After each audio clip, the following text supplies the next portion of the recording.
তাহলে ইনশাআল্লাহ আপনার একটা কৃতজ্ঞতাপূর্ণ হৃদয় সৃষ্টি হবে, এবং এই হৃদয়টা সৃষ্টি হলে পরেই আপনি আল্লাহর দিকে ফিরে আসবেন ইনশাআল্লাহ। তো যুবক ভাই, আপনি আমি যে এত পাপ করলাম সারা জীবনেও, তারপরেও যে আল্লাহ পাক আপনার উপর আমার উপর শাস্তি নাজিল করেন নাই, এই ঋণটা কি আপনি আমি শোধ করতে পারবো কিনা? বলেন, আমার সাথে কথা বলেন, পারবো আমরা? এই যে সারা জীবন সুদ খেয়ে যাচ্ছেন, আল্লাহ যে গজব এখনো দেন নাই, আপনি আমি কি এই ঋণটা শোধ করতে পারবো? এই যে মেয়েগুলো তোমরা যে পর্দা করতেছো না, বেহায়ের মতো বেপর্দায় ঘুরে বেড়াচ্ছ, এখন আল্লাহ পাক এখনো শাস্তি দেন নাই, শুকরিয়া আদায় করতে পারবে?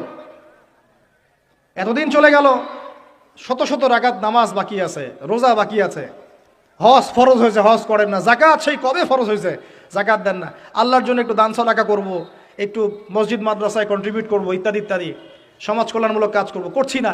আল্লাহ যে এখন পর্যন্ত এইভাবে সুস্থ রেখেছেন, নেয়ামতের শুকরিয়া আদায় করতে পারবো আমরা? আল্লাহ পাক আমাদের সবাইকে আল্লাহ পাকের কৃতজ্ঞ হওয়ার তৌফিক দান করুন।